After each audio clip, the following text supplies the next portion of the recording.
Hi, this is Jeff with INTJ Equation, and I want to do a quick introduction video to some projects that Bob, aka Xeon, on my Discord server. We're talking about. We were originally going to do a podcast where we read my birth chart, but then we were kind of thinking maybe we should teach the basics of this before we give all this terminology.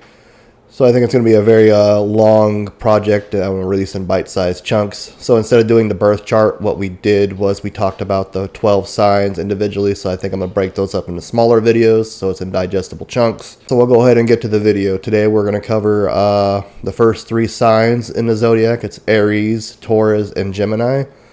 And we also talk a little bit about like the fixed placements and the elements and stuff that have to do with them, like the cardinal, fixed, and unmutable signs there are. There are three categories of signs and 12 signs altogether.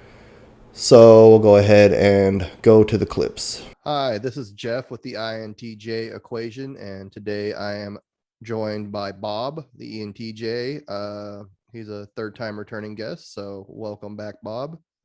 Hey Jeff, how you doing? Pretty good. And today we're going to look into a little bit of astrology. We're on the Discord server, which you can totally join in the description below. And Bob kind of read my birth chart and several other members on there. And we're kind of like finding some like correlations with type and astrology, but it's nothing definite yet. So I just wanted to kind of show a way to explore your intuition and kind of develop it and kind of have Bob go over the basics this time. Then we're going to make like a video series where he's going to go over my birth chart eventually, and we'll kind of break this into digestible chunks, I hope. And we'll describe the houses after I go through all the signs, I think. But the houses are basically like the signs, except they're the realms of life as opposed to the traits and drives. So when you're looking at the signs, if anything is in a sign, that sign acts like a lens. It's like a colored lens, and they all have a unique color, you could say. And anything that's in that sign gets colored and tinted by that sign. So if, for instance, the moon is in Aries, it's going to become a very aggressive moon and very individualistic. See, um, and Taurus is the second sign. Okay, and that comes after Aries, and that represents below the head, the shoulders, the neck, the upper chest and upper back, the throat, and all that stuff. And ingestion of food, and it also represents the senses. So not just consciousness, but sensory information, taking the senses in from the outside world, all the different ones, taste, hearing, touch, sight, all that stuff. And Taurus is an earth sign, but it's not the cardinal earth sign. This is something that's very interesting. So it starts with Aries, which is a cardinal fire sign, but then it moves to Taurus, which is a fixed earth sign. There's never a repetition of an element, and there's never a repetition of a quality or a type twice in a row. So you can't have two cardinal signs right next to each other. And we can talk more about that later when we talk about aspects. I see this is already getting complicated. But basically, Taurus is the second sign. It represents the senses. It represents physical reality. It has to do with it is the sign that is most oriented towards solid matter. And Taurus is correlated with the planet Venus, and it is correlated with the second house. Okay, all the houses are just numbered. It's 1, 2, 3, 4, 5. 10th house, 11th house. The houses are correlated in terms of their themes to a sign, but they rotate independently of the rest of the stuff in the sky. So you can have different houses and different signs, and that's part of what makes people unique individuals. And again, we'll get to that later. So Taurus is a sign that is about so Aries was about your individual survival needs, your basic sense of soul and consciousness and existence and all this other stuff and instinct. Taurus moves into the physical realm from that, represents your physical needs, your survival needs, but it also represents the things that you place material value on. And so Taurus is related to money, and not just money, but also aesthetic value and the things that you really enjoy and that bring you material pleasure, or that are comfortable to you, or that you just personally value. But it also has to do with your personal value system, which is not just a physical thing, but rather how you place value in a hierarchy of ideas and imperatives and morals and things like that. Literally, your values as a person is in Taurus, and so Just that let me ties.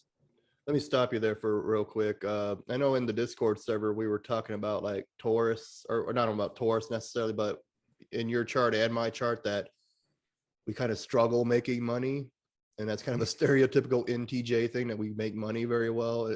Does that have something to do with it in our charts with Taurus? Yes, yes, it does. And so does the position of Venus in the chart, and so does Scorpio, and so do the second and eighth houses, which relate to Taurus and Scorpio, respectively. And then it gets really complicated from there, too, because you also have the house of career and Capricorn, which is a sign of careers, and then you have Virgo, which is work, and the sixth house. Yeah, the sixth house, which is the Virgo house, which has to do with the work that you perform. And so there's a lot that goes into that. Okay. And do we have Taurus in a similar house since we kind of had that in common, or? Let me look. Our charts have the houses oriented almost exactly opposite of each Really? other. Yep.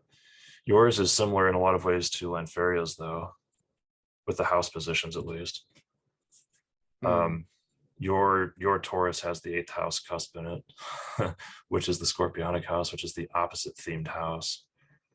But we can get to that when we talk about the your chart and the houses and everything. So yes, Taurus relates to money. Anything that's on the cusp of, so wherever the line that you see in the birth chart that has a little number on it, that's the house that falls in that sign. Whatever house falls in the sign of Taurus is going to be the place where you exercise your need to build your financial value in life. Okay.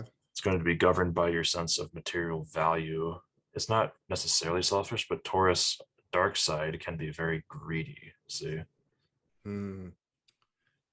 It's like you said, it's kind of stubborn too, and it's about morals and stuff. So it's kind of like bulls are kind of known as a stubborn animal, I guess. Is that like a Yeah, and it's, I guess you could say it's less about morals and just about values. And sometimes that doesn't really, there's like a Venn diagram between morals and values. And we'll talk about how Taurus relates to Sagittarius later, because Sagittarius very much is about moral laws and like the higher truth and everything. But Taurus is about your values. And it's like, this is kind of just covering everything that you think is important or that you like, which can be the same as morals, but isn't exactly the same. So, okay? you know, how you build that hierarchy of values in your mind, what you think is the most important versus what's under that versus what's at the bottom. So, Okay. okay, all right. And yeah, you can see this is a pretty heavy, expansive topic. Each one of these signs, by the way, could take up an entire book. They have all these interrelated themes inside themselves, and trying to describe how they all connect within that single sign is a huge topic just by itself. And it's really interesting trying to explore them. It's like, I think it's a pretty good way to at least spark some personal development. But moving on, since we're on a timer on this podcast, we've got the third sign, which is Gemini. And Gemini is an air sign. And it is a mutable sign. It always goes cardinal, fixed, mutable. And it Hmm. also always goes fire, earth, wind, water.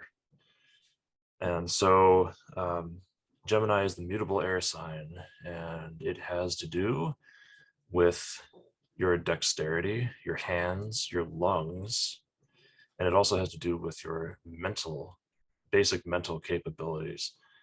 Gemini is the sign of thinking, and that's going to be very important in your chart. Um, it's the sign of relating to people, but at risk of making it sound negative, it's the most superficial relationship sign too.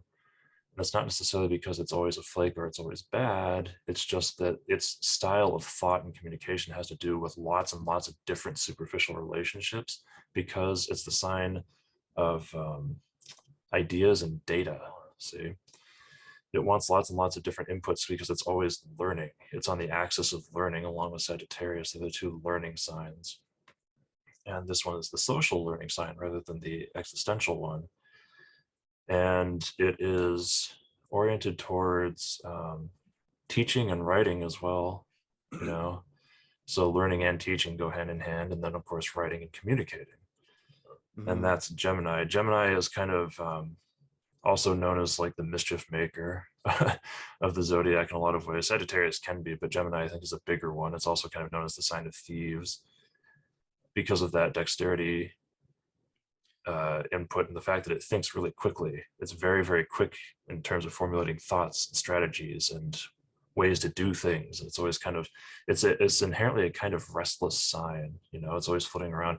I always think of people like, say, Aladdin or other characters from like various stories who are always coming up with new ideas and always on the move. You know. Kind of like a rogue in D&D, huh? Yeah, there's a couple other signs that go good with rogues too, and we'll get to those. But this one is kind of the quintessential, like charismatic, like fun, you know, kind of crazy, like roguish guy. Yeah, I see a lot of ESFPs that are Gemini. You said you're on Gemini, right? Yes. Yeah, I know you mentioned Gemini. It's getting a little confusing. I'm sorry. Yeah, oh yeah. No, it gets really confusing. This is going to be, this is a big endeavor. Gemini is related to the planet Mercury, all right, which was known as Hermes, right, and Hmm. always on the move, always delivering messages, a messenger. That's an interesting one, right? Because mentally speaking, thoughts and socializing are like a messenger type position. And their constellation looks like twins, right? They're the twins sign. Yeah, you know, all these different signs have also had a lot of various things projected onto the constellations over the ages, and seeing how it's changed is very enlightening, you know. It's been the twins, it's been a lot of other things, but basically the twins or the friends, it's also the sign of friendships Hmm. because, you know, they also often put siblings here too because it's that kind of a relationship. It's give and take, you know, it's a little bit adversarial, but also kind of playful and fun. It's that kind of a thing. Okay. Yep, that's Gemini. All right. And that is the third house because that's the third sign. So wherever you see the third house in your chart, that has to do with your mental style and how you write and teach and communicate with people in a community. That's really interesting. It's in my North Node, which really correlates to like uh INTJ and like the ESFP dual, like what we kind of need to accomplish in life. But we'll get to that later. Yes, we will. Your Gemini North Node is interesting because it's actually in the eighth house, which is the Scorpionic house. Okay. And that makes it significantly less superficial, let's say. Deep thinking and analysis here.